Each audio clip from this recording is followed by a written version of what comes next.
여러분 안녕하십니까. 3월 30일 월요일 넘치는 우리 교회 매일 묵상 시작하도록 하겠습니다.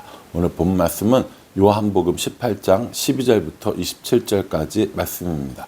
오늘부터 고난주간의 시작이라고 그랬습니다. 그리고 금요일은 성금요일로 지키고요. 그리고 돌아올 주일이 부활주일이 되는 거죠. 한 주간 경건한 마음으로 또 고난에 동참하는 마음으로 그렇게 지내는 한 주간이 되었으면 좋겠습니다. 오늘 예수님께서 체포당하신 것들을 우리 어제 살펴봤고요. 이제 오늘부터 신문당하십니다.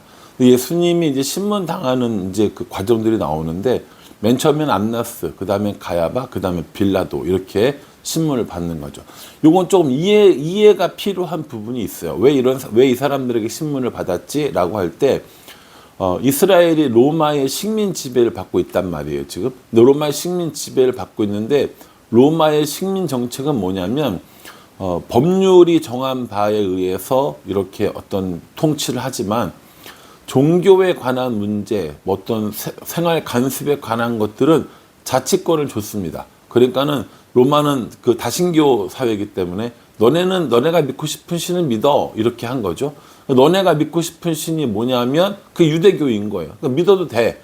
그래서 종교에 관한 재판이나 뭐 종교에 관한 회의나 관습에 관한 것들이나 이런 것들은 그냥 이 자치적으로 할 수 있도록 해줬다라는 거죠. 근데 그 역할을 하는 게 이제 사내들인 공의회라고 하는 그 공의회를 통해서 종교적인 문제나 어떤 생활 관습적인 문제들을 이렇게 조정해서 했던 것이죠. 근데 그 사내들인 공의회에서 절대 할 수 없는 게 하나 있었는데 그거는 사형인 겁니다. 사형의 언도는 총독만이 할 수 있었던 거죠. 그래서 이제 이 예수님을 체포해서 어디로 가냐면 13절에 먼저 안나스에게로 끌고 가니 안나스는 그 해의 대제사장인 가야바의 장인이라 이렇게 얘기했어요. 제가 몇 번 말씀드렸는데 대제사장은 한 번 되면 죽을 때까지 하는 거예요. 죽고 나면 그 아들이 이어받는 거란 말이에요. 그런데 여기는 지금 그 해의 대제사장 가야바의 장인 이렇게 나온단 말이에요.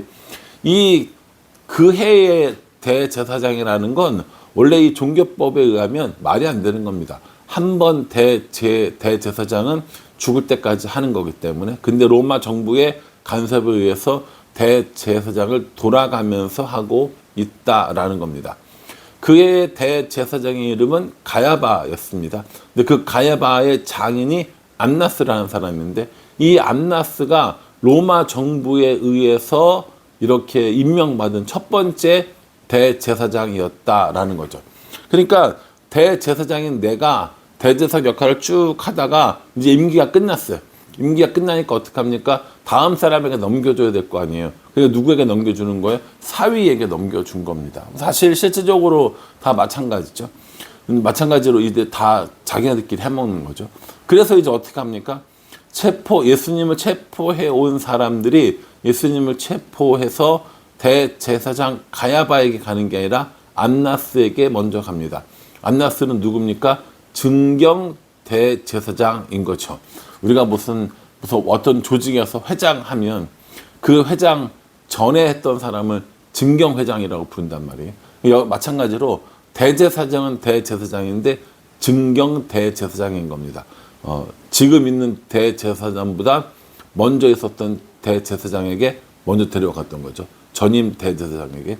이 대제사장에 가서 여러 가지를 이야기를 하는 거예요. 그 신문을 받는 모습을 이제 하는 겁니다. 그리고 이제 가야바는 뭐라고 설명하냐면 대제사장 안나스가 있고요. 또 그 안나스의 사위였던 가야바가 있는데 이 가야바는 뭐라고 얘기했던 사람이냐면 16절에 가야바는 유대인들에게 한 사람이 백성을 위하여 죽는 것이 유익하다고 권고하던 자로라 이렇게 얘기합니다. 가야바는 유대인들에게 한 사람이 백성을 위하여 죽는 것이 유익하다 이렇게 얘기했던 사람이거든요. 앞에 우리가 살펴봤었습니다. 한 사람이 죽음으로 인해서 우리 민족이 살 수 있어. 로마가 반란을 진압하러 와서 우리 다 죽이면 어떻게 얘기했던 사람인 거죠. 가야바의 이 말은 정치적인 말이었습니다. 그런데 이 정치적인 말이 어찌 보면 하나님의 이 방법들을 정확히 이야기해 준 걸지도 모른다는 거죠. 뭐라고 얘기했어요? 한 사람이 죽음으로 말미암아, 예수님이 죽음으로 말미암아 모든 사람이 살아난다, 이 얘기인 거거든요. 예수님의 죽음이 우리를 살리는 거니까 결과적으로는 이 가야바의 말이 틀린 말은 아니라는 거예요. 그러나 목적과 어떤 지향점은 분명히 달랐다라는 것을 분명합니다. 그래서 안나스에게 신문 받고, 가야바에게 신문 받고, 그리고 최종적으로 빌라도에게 신문 받고 사용을 언도받으시는 예수님의 모습을 볼 수 있습니다. 이때 이 예수님께서 체포당해서 안나스에게 이렇게 그 신문 당하고 계실 때 베드로가 이 예수님을 따라가는 것을 볼 수 있습니다. 어제 본문에 예수님께서 나를 체포하고 이 사람들은 놔줘라고 얘기를 했기 때문에 이 제자들은 풀려났고 예수님만 체포된 상황이었는데 15절에 시몬 베드로와 또 다른 제자 한 사람이 예수를 따르니 이 제자는 대제사장과 아는 사람이라 예수와 함께 대제사장의 집들에 들어가고, 이렇게 얘기합니다. 베드로와 또 한 명의 제자가 있다고 그랬어요. 제자가 있는데 지금 베드로는 문 밖에 있고 이 또 다른 제자 한 사람이 대제사장 집 안으로 들어간 겁니다. 이 제자는 대제사장과 아는 사람이라고 그랬어요. 그러니까 아는 사람이니까 쏙닥쏙닥 해가지고 들어간 거겠죠. 그래서 또 다른 제자 그 사람이 베드로도 그 안으로 데리고 들어옵니다. 들어오는데 들어올 때 뭐라고 얘기하냐면 17절에 문 지키는 여종이 베드로에게 말하되 너도 이 사람의 제자 중 하나가 아니냐 하니 그가 말하되 나는 아니라 하고, 이렇게 얘기하는 거죠. 여러분 이렇게 생각하시면 될 것 같아요.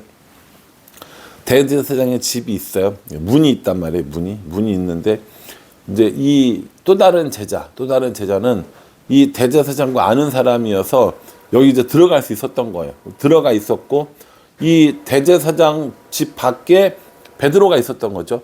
그 이 안에 들어갔던, 집 안에 들어갔던 이 또 다른 제자가 여종에게 이야기해서 베드로를 들어오게 해달라고 얘기를 한 거겠죠. 그러니까 베드로가 들어가니까 그 여종이 보면서 이렇게 얘기합니다. 너 저 예수랑 같이 있었던 사람 아니야? 라고 얘기한 거죠. 이 여종에게 무슨 확신이 있거나 근거가 있거나 뭐 베드로를 아는 사람이거나 이것도 아니에요.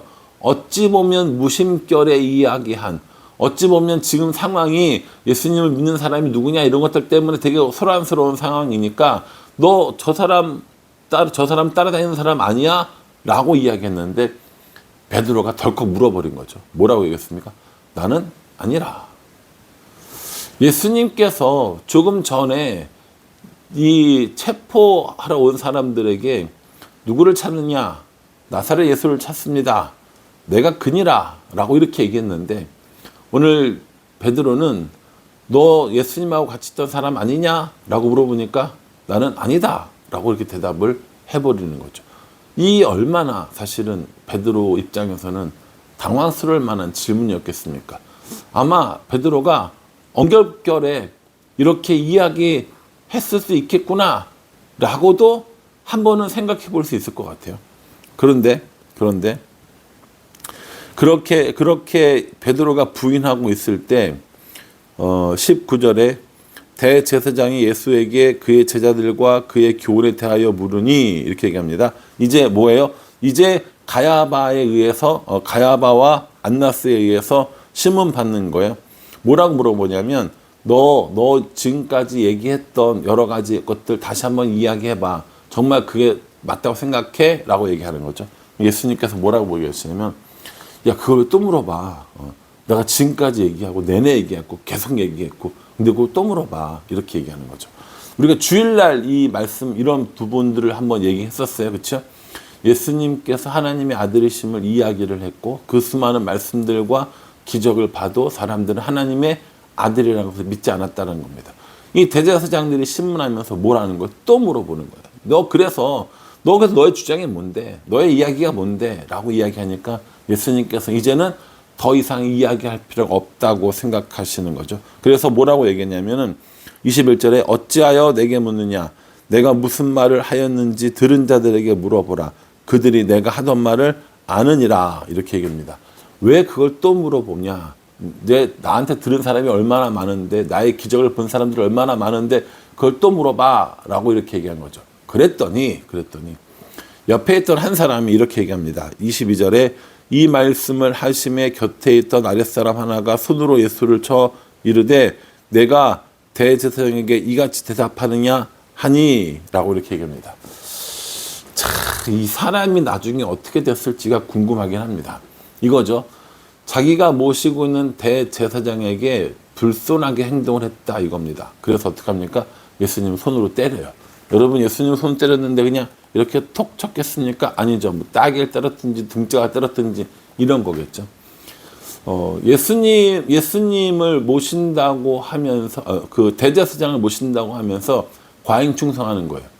이거 저 비슷한 일이 있었거든요. 예전에 제가 어떤 이름을 밝힐 수 없는 모 교회에서 사역하고 있을 때, 여기 뭐 가까운 교회는 아닙니다. 멀리 있는 교회 사역하고 있을 때, 그 담임 목사님이랑 교회 그 집사님들이랑 권사님들이랑 밥을 먹으러 갔단 말이에요. 식사를 하러 가고, 저 전사할 때였는데, 식사를 갔는데, 이렇게 밥을 먹는데 담임 목사님이 뭐 반찬을 좀 달라고 그랬어요. 그 직원한테. 반찬 좀 넣어주세요. 그렇게 하니까 그 직원이 갖다 주면서 아유 아저씨는 참 이게 맛있나 보네 라고 얘기를 한 거죠. 그랬더니 옆에 섰던 권사님들이랑 집사님들이 난리가 난 거예요. 왜 난리가 난지 아세요? 담임 목사님한테 아저씨라고 그랬다고. 저도 그 밥 먹다가 너무 당황해가지고 우리 목사님한테 아저씨가 뭐냐고 막 이러는 거예요. 오바죠. 아저씨 그러면 그 담임 목사라고 써 있는 것도 아닌데 어떻게 알아요? 그냥 아저씨라고 하는 거지. 저는 이 사건을 보면 그때 일이 종종 생각납니다. 이 대제사장의 아랫사람은 오바한 거예요. 뭔지도 모르고 예수님이 누군지도 모르고 왜 대답을 그렇게 하냐고 예수님을 때렸는데 이 사람이 어떻게 됐을지 궁금합니다만 그건 그냥 저의 상상력일 뿐이니까 그냥 넘어가기로 하고 그렇게 해서 예수님께서 이렇게 대제사장들의 신문에 이렇게 대답을 하고 있는 사이에 또 어떻게 되냐면 25절에 시몬 베드로가 서서 불을 쬐더니 사람들이 묻되 너도 그 제자 중 하나가 아니냐? 베드로가 부인하여 이르되 나는 아니라. 지금 안에서는 어떤 일이 일어나고 있습니까? 예수님 매를 맞으면서 사람들에게 조롱당하고 온갖 모욕을 다 당하면서 신문당하고 있는데 이 예수님의 제자였던 수제자였던 어제 본문에 귀를 잘랐던 그 베드로가 불가에 서서 불을 쬐면서 사람들의 대답에 질문하고 있는 거예요. 너도 그 제자가 아니냐? 라고 물어보니까 너무 자연스럽게 베드로가 나는 아닙니다. 라고 대답을 해요. 그런데 26절에 대제사장의 종 하나는 베드로에게 귀를 달린 사람의 친척이라 이르되 내가 그 사람과 함께 동산에 있는 것을 내가 보지 아니하였느냐? 라고 얘기한 거예요. 그러니까 베드로가 칼을 휘둘렀어요. 그래서 뭡니까? 그 말고라는 사람의 종이 떨어졌잖아요. 근데 그 사람의 친척이 하필 대제사장 집에 있는 종이었던 거예요. 그래서 그 베드로를 알아본 거죠. 너 어제 거기 있었잖아. 내가 그거 봤는데 라고 얘기합니다. 이 정말 어떻게 보면 정말 증인이 나온 거죠. 얼마나 베드로가 당황스럽겠어요. 그러니까 뭐라고 얘기합니까? 베드로가 또 아니다라고 이렇게 이야기를 합니다. 그때 닭이 울어요. 그래서 어떤 책에서 본 그 글인데 세상에서 가장 짧은 설교 꽃기호. 그렇죠? 꽃기호하고 닭이 우는 순간에 베드로는 아마 온갖 생각이 다 났을 겁니다. 예수님께서 지금 저 안에서 손바닥으로 맞고 조롱당하시고 모욕당하면서 그렇게 했는데 베드로는 밖에 서서 불을 쬐면서 사람들에게 여종에게 나는 아니다 계속 이야기하고 있는 거예요. 그러니까 이 베드로의 이야기를 보면서 베드로가 괘씸하고 어떻게 베드로는 이럴 수가 있어. 좀 전까지만 해도 절대 배반하지 않는다고 하더니 어떻게 하루가 안 지나서 이럴 수 있어. 이런 생각이 드는 게 아니라 베드로 너는 또 어쩜 그렇게 나는 어떻게 베드로의 모습이 이렇게 닮았을까? 나는 어쩜 이렇게 베드로랑 똑같을까?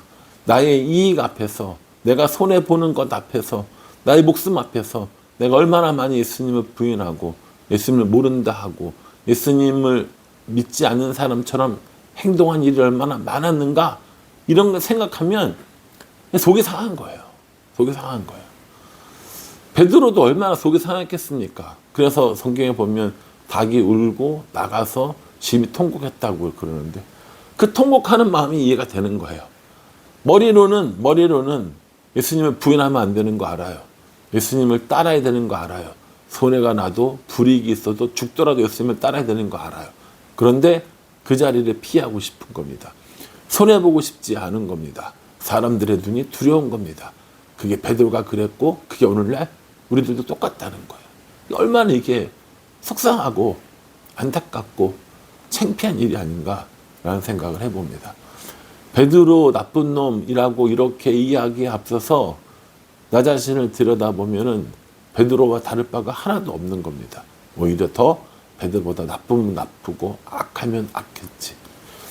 그래서 이런 말씀들을, 본문 말씀을 묵상하면 참 많이 힘이 듭니다. 많이 속상하고 어쩜 저렇게 내 모습을 보는 것 같을까라는 생각을 해보게 됩니다.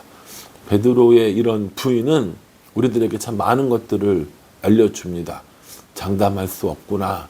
나의 믿음도 장담할 수 없구나. 평상시에 좋을 때 예수님 위해서 목숨도 버리겠다고 했던 그 베드로처럼 나도 별일 없고 아무 일 없을 때는 예수님을 위해서 목숨이라도 버릴 것처럼 이야기하지만 정말 예수님을 위해서 나의 이익을, 나의 유익을, 나의 목숨을, 그리고 나의 자존심을 버려야 할 때는 그렇게 못하는구나 라는 생각을 하면서 나의 믿음 없음이 너무 속상하고 또 나의 믿음 없음이 너무 안타까운 마음이 들 때가 참 많이 있습니다. 여러분들은 어떠세요? 오늘 이 말씀 묵상하시면서 저와 여러분 예수님 때문에 잃어버리는 것들, 예수님 때문에 놓아야 하는 것들, 예수님 때문에 포기해야 하는 것들, 그걸 정말 놓고 잃고 포기해서 세상에서 가장 귀한 분이 예수님이심을 말로만 고백하는 것이 아니라 삶으로 드러내는 우리 모두가 되기를 간절한 마음으로 정말 기도해 봅니다. 오늘 이 말씀 묵상하시면서요, 예수님의 십자가의 길을 따라가는 우리들도 그렇게 예수님의 십자가의 길을 따르겠노라고 결단하고 이 고난주간을 예수님과 동행하는 하루가 되기를 주님의 이름으로 축복합니다. 기도하겠습니다. 하나님, 오늘 이 본문 말씀을 묵상하면서 베드로의 모습 속에서 나를 보게 하셨고 핍박받고 조롱받는 예수님의 모습 속에서 우리를 향한 사랑을 보게 하셨습니다. 그러니 하나님, 자존심 때문에 예수님을 부인하지 않고 나의 이익 때문에 예수님을 부인하지 않고 나의 생명 때문에 예수님을 부인하지 않고 언제나 그렇게 믿음으로 살아갈 수 있도록 연약한 우리들의 마음과 생각을 지켜주셔서 하나님과 날마다 동행하며 믿음으로 고백하며 살아가는 우리가 될 수 있도록 은혜 베풀어 주시옵소서. 예수님의 이름으로 기도합니다. 아멘. 네, 말씀이 우리에게 던진 질문에 응답했으면 좋겠습니다. 너는 베드로와 같은 상황이 되면 어떻게 할래? 라고 그렇게 우리 스스로에게 물어보고 나의 이익과 나의 유익과 나의 자존심을 생각하는 것이 아니라 예수님을 선택하고 예수님을 믿고 따라가는 우리 모두가 되기를 간절한 마음으로 기도하겠습니다. 감사합니다.